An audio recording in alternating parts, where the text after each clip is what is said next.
What's up guys, welcome back to critics anime. I hope आप सब ठीक ही होंगे। आज हम बात करने वाले हैं बोरुटो के बारे में और उसके एपिसोड 260 के बारे में। वेल आई नो कि आपको फिलर देखने में बहुत बोर हो रहा है, बट क्या करें, बोरुटो फिलर से हट ही नहीं रहा। बट छोड़ो यार, वो तो बोरुटो वाले देख लेंगे। बट ना, बिना किसी टाइम वेस्ट किए एपिसोड को स्टार्ट कर देते हैं।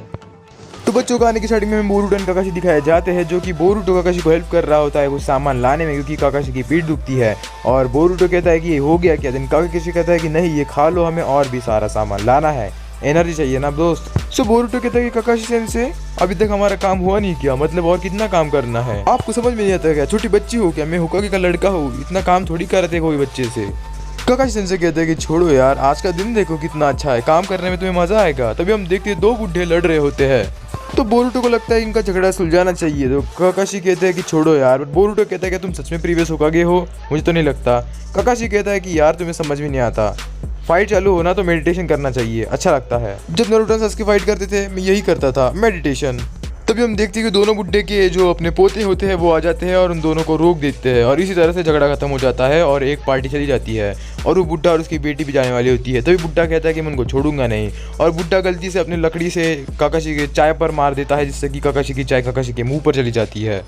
सो जो बुढ़ा होता है वो बड़ी स्टाइल में निकल जाता है, पर उसकी बेटी कहती है कि मुझे माफ़ करना, और उसे खाना ऑफर करती है। बोरुटो पूछता है कि क्या हुआ, तो वो लड़की बड़े विस्तार में समझाती है कि मेरे दादाजी और मेरे होने वाले हस्बैंड के दादाजी दोनों दोस्त हैं, बट वो न्यू सिटी से और हम ओल्ड सिटी से है, और फायरवर्क्स के प्रोग्राम के लिए वो उन्हें लगता है कि वो करेंगे, बट मेरे दादाजी को लगता है कि हम करेंगे, इसीलिए हमारे में झगड़े हैं, जिसकी वजह से हमारी जो शादी है वो भी रुक सकती है।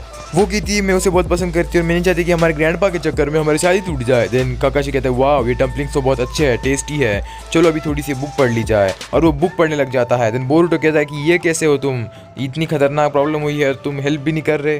तभी लड़की कहती है कि मेरे पास इसकी न्यू एडिशन है, मेकआउट टैक्टिक्स की नई एडिशन, जो कि बिकी नहीं थी मेरे से। देन काकाशी कहते हैं कि ये क्या, ये तुम्हारे पास कैसे आई, मेरे को तो ये मिली भी नहीं थी। बोरुटो कहता है अगर तुम्हें बुक चाहिए होगी तुम्हें मिस यूबिशी की हेल्प करनी होगी, इसलिए काकाशी मान जाता है। वो दोनों उसके हस्बैंड के बाबा जी के पास, दादाजी के पास जाते हैं, और उसके दादाजी बहुत गुस्से में होते हैं। देन काकाशी जाते हैं केक शॉप में, और वहाँ पर वो फोटो देखते हैं और कहते हैं कि यूबिशी के दादाजी और तुम दोस्त हो, बट तुमने ये फोटो फाड़ दी है, मुझे लगता है कि तुम में बहुत बड़ा झगड़ा हुआ है। दिन वो आदमी कहता है कि हाँ हुआ है झगड़ा, तुम्हें क्या करना है, तुम जाओ यहाँ से, मुझे परेशान मत करो। और वो उन दोनों को दुकान से हकाल देता है। बट उसका जो पोता होता है वो कहता है मुझे माफ़ करना, मेरे दादाजी ऐसे ही है, और फायरवर्क्स के चक्कर में हमारे झगड़े होते हैं। वेल मैं मिस यूबिशी का फियांसे हूँ। लड़का बताता है कि मेरे दादाजी और यूबिशी के दादाजी बहुत अच्छे दोस्त थे, वो फायरवर्क्स में दोनों साथ में जाते थे, बट न्यू टाउन में मेरे दादाजी को इंचार्ज बनाया गया, दैट्स वाई उनकी दोस्ती टूट गई, और इसीलिए वो झगड़ रहे हैं कि कौन से टाउन को फायरवर्क्स सजाना चाहिए। माफी मांगने पर यूबिशी के दादाजी नहीं माने, अब क्या करे। बोरुटो पूछता है काकाशी से क्या करे, बट काकाशी वहाँ पर होता ही नहीं है, इसलिए बोरुटो तो यहाँ वहाँ ढूंढता है। तो यूबिशी का हस्बैंड कहता है कि पीछे देखो। तो बोरुटो देखता है और निकाल कर पढ़ता है, और वो वहाँ पर लिखा होता है कि मैं शॉपिंग करने जा रहा हूँ, बाकी का तुम संभालना बोरुटो। इसलिए बोरुटो कहता है कि कैसा इंसान है ये। सो बोरुटो यूबिशी के ग्रैंडपा के घर पे जाता है और डम्पलिंग्स खाने लगता है, और कहता है कि मैं तब तक नहीं उठूंगा जब तक तुम दोनों दोस्त नहीं बन जाते। अबे तू कल का लड़का तो कुछ भी करेगा क्या, मान गया तेरे बाप के पास बहुत पैसा है, बट मेरे पास इतना राशन नहीं है, ठीक है मैं हार मानता हूँ। तभी उन ग्रैंडपा की एक मीटिंग होती है जहाँ पर उनकी टीम्स भी साथ में आती है। देन जो काकाशी होता है वो कहता है कि बोरुटो मुझे यहाँ पर क्यों लाया है। देन बोरुटो कहता है तुम्हें बुक चाहिए ना, तो शांत बैठो। तभी वो बुढ़ा कहता है कि तुम सबसे पहले मुझसे माफ़ी मांगो, मैं बूढ़ा हूँ इसीलिए। देन वो ग्रैंडपा की वो लड़की कहती है कि ग्रैंडपा थोड़ा शांत रही है, वो कहती है कि आप ये नए वाले फायर क्रैकर्स जलने क्यों नहीं देने वाले। सो ग्रैंडपा कहते हैं कि बेटा हमारे ओल्ड फायर क्रैकर्स इनसे अच्छे हैं, हमारे ट्रेडिशंस अच्छे हैं, ये न्यू वाले में कुछ नहीं करेंगे। सो यूबिशी के हस्बैंड का दादाजी कहता है कि हमारे तुमसे अच्छे होंगे फायर क्रैकर्स, देख लेना। देन बोरुटो पर थोड़ी सी टॉक का इस्तेमाल करके उन दोनों की फाइट को रोकने की ट्राई करता है, बट उसे नहीं होता, दोनों झगड़ते ही रहते हैं और लड़ते ही रहते हैं। वेल काकाशी यूबिशी के हस्बैंड से पूछता है कि तुम दोनों एक दूसरे से प्यार करते हो ना, तो एक काम करो भाग कर शादी करो, कैसे समझ में आने वाला है। लड़का कहता है कि ऐसा नहीं है काकाशी से, इन दोनों की दोस्ती हुई तो ही हमारी खुशी खुशी शादी होगी, नहीं तो हमारी शादी कैंसिल हो जाएगी और हम शादी नहीं कर पाएंगे। तू राखी बांध दे उसे।